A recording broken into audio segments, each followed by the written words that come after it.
Hello, कैसे हैं आप लोग। होप कि बेहतर होंगे और बेहतरीन कर रहे होंगे। सभी कहीं ना कहीं नीट जो भी दिए थे, जो भी इंजीनियरिंग के स्टूडेंट है या मेडिकल के स्टूडेंट है, वो वेटिंग करें काउंसलिंग का। इसी क्रम में मैं आप लोगों को एक रिजर्वेशन पॉलिसी जो कि बिहार में लागू है, मेडिकल कॉलेज में, इंजीनियरिंग कॉलेज में एडमिशन के टाइम लागू होता है, कौन कौन सी कैटेगरी है उसके बारे में देखेंगे, और कौन कौन सी कैसे कैसे रूल लगते हैं, कैसे कैसे इसको इफेक्ट करता है वो सब देखेंगे। सीट को कैसे फिल किया जाता है उन सभी बातों को देखेंगे। अगर अभी तक सब्सक्राइब नहीं किए हैं तो सब्सक्राइब कर लीजिएगा, क्योंकि ये मेरा रिजर्व कैटेगरी है। सिर्फ अभी मैं आपको यही बता सकता हूँ, क्योंकि रिजर्वेशन की बात कर रही है तो रिजर्वेशन के लिए आपको सब्सक्राइब करना होगा। चलिए ठीक है, नेक्स्ट बात करते हैं कि आखिर क्या है और क्यों है ऐसा। जब भी रिजर्वेशन की बात आती है तो लोग सड़कों पर उतर जाते हैं, और मैं सड़क पर तो उतर नहीं सकता, इसलिए आपको यहीं पर करना होगा। क्या करना होगा? सब्सक्राइब करना होगा। ठीक है, चलिए स्टार्ट करते हैं इसको, ज़्यादा देर नहीं लगाएं। चलिए देखिए, सबसे पहले जो बिहार में आपको बता दूं, ये 2020 तक थोड़ा सा डिफरेंट रूल था, लेकिन इस साल से थोड़ा सा अलग रूल चालू हो गया। अब इसमें क्या हो गया है कि एक फाइनल, जो कि आप यहाँ पर देख सकते हो, RCG 33% है। और इसका क्या 33% टोटल में से है, क्या है, कैसे है, वो समझेंगे ईजी तरीके से। इसलिए आपको थोड़ा सा धैर्य बना कर रखना होगा, दिमाग खोल कर रखना होगा, क्योंकि ये दिमाग घुमाने वाली बात है। एग्जाम्पल की तरह समझाऊंगा।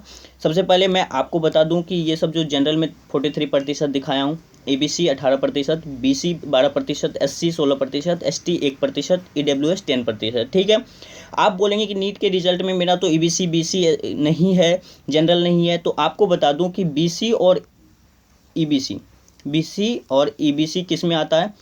ऑल इंडिया कोटा के सेंट्रल वाला लिस्ट में OBC में आता है। ठीक है, OBC में आता है। और जनरल, जो हम लोग जनरल कहते हैं, वो अनरिजर्व्ड में। तो आप हम लोगों का जो दो रिजल्ट रहता है, एक अनरिजर्व्ड वाला रैंक देता है और एक कैटेगरी रैंक देता है, OBC या जिसमें भी हैं आप। ठीक है, तो ये हो गया आपका बिहार में लागू होता है। ऑल इंडिया कोटा वाला 27% जो OBC वाला है, गवर्नमेंट ने ऑर्डर तो दे दिया था, लेकिन उसको चैलेंज कर दिया गया कि इस साल से लागू नहीं हो जाए। सुप्रीम कोर्ट में 6 जनवरी को इसका ही सुनवाई है कि OBC वाला 27% लागू होगा कि नहीं। ठीक है, आप इतना समझ लिए। अब चलते हैं इसको एक एग्जाम्पल के तरीके से। बिहार में दो तरीके का रिजर्वेशन है, एक हॉरिजेंटल और एक वर्टिकल। ठीक है, मतलब ऑल इंडिया में भी हॉरिजेंटल और वर्टिकल दोनों है। यहाँ पर हम समझते हैं कि आखिर हॉरिजेंटल और वर्टिकल से क्या मायने हैं। ठीक है, आप यहाँ पर एक एजम्पशन मानो। क्या एजम्पशन मानना है? कि किसी भी मेडिकल कॉलेज में 100 सीट है, किसी भी मेडिकल कॉलेज में 100 सीट है, उसमें अब एक 33% वाला जो लागू हो जाएगा, जो कि गर्ल्स के लिए फ़ायदा होगा। गर्ल्स वाले बुरा ना माने, बॉयज़ लोगों को कहीं ना कहीं परेशानी क्रिएट करेगा ये 33%, क्योंकि 33% पर सिर्फ और सिर्फ गर्ल्स का ही हक होगा, किसी और का हक नहीं होगा। ये आप देख सकते हो, उदाहरण के तरीके से समझते हैं। जैसे जनरल के लिए मैंने कहा 43 सीट जा रही है 100 में से। ठीक है, अब इसमें से क्या होगा कि जो 29 सीट होगी वह मेरिट लिस्ट के आधार पर, मान लेते हैं कि किसी भी कॉलेज का मेरिट लिस्ट 605 नंबर तक गया है। ठीक है, 605 नंबर तक गया है। अब इस 605 के ऊपर जितने भी बॉयज़ गर्ल्स आ रहे हैं, उसको 29 सीट मिल जाएगा। ठीक है, 29 सीट फिल कर दिया जाएगा। अब माने कि अगर 605 नंबर से ऊपर में गर्ल्स की संख्या 5 ही है, ठीक है, 5 ही है, तो ये तो मेरिट लिस्ट के आधार पर फिल हो गया। लेकिन अब जो 14 सीट बच गया है, उस 14 सीट पर इसके नीचे वाली जो गर्ल्स होगी 14 को, उसको ऊपर बुलाकर इस 14 में से फिल कर लिया जाएगा। तो ये 33%, इसी सीट में से 33% इसका 14 सीट जो है, अप्रॉक्सली मैं लेकर चल रहा हूँ, तो 14 सीट पर गर्ल्स का फिल हो किया जाएगा। चलिए इसको नेक्स्ट उदाहरण से समझते हैं EBC कैटेगरी में। ठीक है, ये तो जनरल था, जनरल में थोड़ा सा परेशानी होती है समझने में। EBC में समझते हैं। अब EBC में क्या है कि EBC का मेरिट लिस्ट जारी हुआ कैटेगरी वाइज। ठीक है, EBC का जारी हुआ। अब टोटल 18 सीट, 18% है, तो 18 सीट मैंने मान लिया। अब इस 18 में से 6 सीट जो होगी, ठीक है, कैटेगरी वाइज, और 12 सीट जो होगी, इस 12 सीट को मेरिट लिस्ट के आधार पर बॉयज़ और गर्ल्स दोनों फिल किए जाएंगे।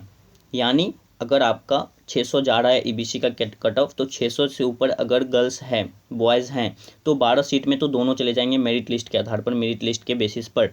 ठीक है, लेकिन 6 सीट ऐसा भी होगा जहाँ पर 600 के नीचे जो भी गर्ल्स आएगी, मान लेते हैं कि 510 से 600 के नंबर की, 500 से लेके 590 से लेके 600 के बीच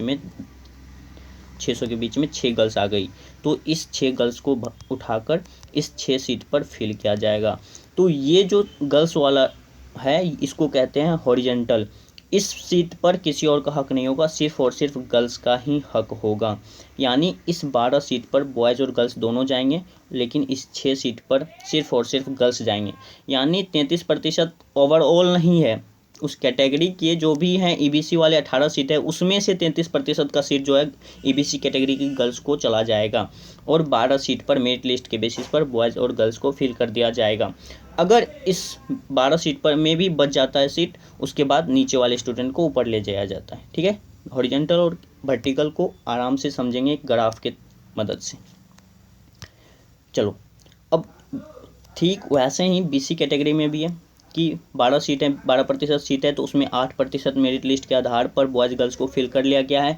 लेकिन अगर उसमें से नहीं आया है तो 4 गर्ल्स को ऑलरेडी नीचे से लेकर या उसी में से फिल कर दिया जाएगा। तो ये 4 सीट तो गर्ल्स के लिए रहेगा ही रहेगा, लेकिन इस 8 सीट में बॉयज़ गर्ल्स दोनों जा सकते हैं। ठीक है, इस 11 सीट में भी वैसे ही होगा कि बॉयज़ गर्ल्स दोनों जाएंगे, और 5 सीट पर 33% वाला पार्ट जो है एससी का, वो 5 सीट पर गर्ल्स का ही हक होगा, किसी और का नहीं।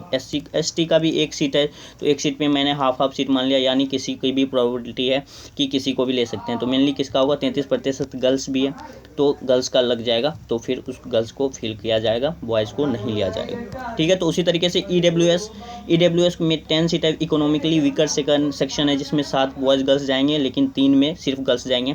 अब बात करेंगे कि आप डिसेबल्ड कोटा को क्यों नहीं काउंट की, तो डिसेबल्ड कोटा को इसी सीट में से 12 सीट है तो इसका भी 5% सीट लिया जाता है। 5% में डिसेबल्ड कोटा को रखा जाता है, ताकि जो भी अगर फिजिकली डिसेबल्ड है, किसी भी तरीके से डिसेबल्ड है, तो उसको इस सीट में से ही दे दिया जाए 5% में से। तो इसमें भी कम जाएगा, 5% कम जाएगा। अगर मान लेते हैं कि किसी भी बीसी कैटेगरी में 5% कोई बॉयज़ गर्ल्स है जो कि डिसेबिलिटी कम है, तो उसको 8 सीट में से 2 सीट 1 सीट क्या चला जाएगा, डिसेबल्ड को चला जाएगा, बाकी बचेगा 7 सीट, उसमें भी बॉयज़ गर्ल्स के लिए लड़ाई होगा। ठीक है, तो इस तरीके से रिजर्वेशन पॉलिसी है। अब रिजर्वेशन पॉलिसी है, सरकार गवर्नमेंट का जो भी रूल है उसको तो फॉलो करना ही होगा। आप देख सकते हो यहाँ पर मैंने एक चार्ट बनाया है, इसके थ्रू थोड़ा सा समझ लेते हैं। ये हॉरिजेंटल है, आरसीजी जो है गर्ल्स वाला सीट, वो गर्ल्स वाला सीट अपने सीट पर फिक्स रहेगी, वह किसी और सीट पर नहीं बढ़ सकती है, अपने अपने कैटेगरी वाइज ठीक रहेगी। लेकिन अगर जनरल के सीट, ईबीसी के सीट, बीसी की सीट, एससी की सीट बच जाता है किसी भी कारणवश, तो उसको वर्टिकल सेक्शन वाले किसी भी कैटेगरी में पुट कर दिया जाएगा लास्ट राउंड तक में भी। तो ये है हॉरिजेंटल और वर्टिकल रूल, बिहार का रिजर्वेशन पॉलिसी। होप आपको समझ में आ गया होगा। अगर नहीं समझ में आया तो कमेंट सेक्शन में बताना कि कहाँ पर आपको नहीं समझ में आ रहा है, मैं कोशिश करूँगा आपको आराम से समझाने का। ठीक है, तो ये कैटेगरी था, ये था सारा रिजर्वेशन पॉलिसी। होप आपको समझ में आ गया होगा। अगर अभी तक सब्सक्राइब नहीं किया तो सब्सक्राइब कर लीजिएगा। Thank you so much last तक देखने के लिए।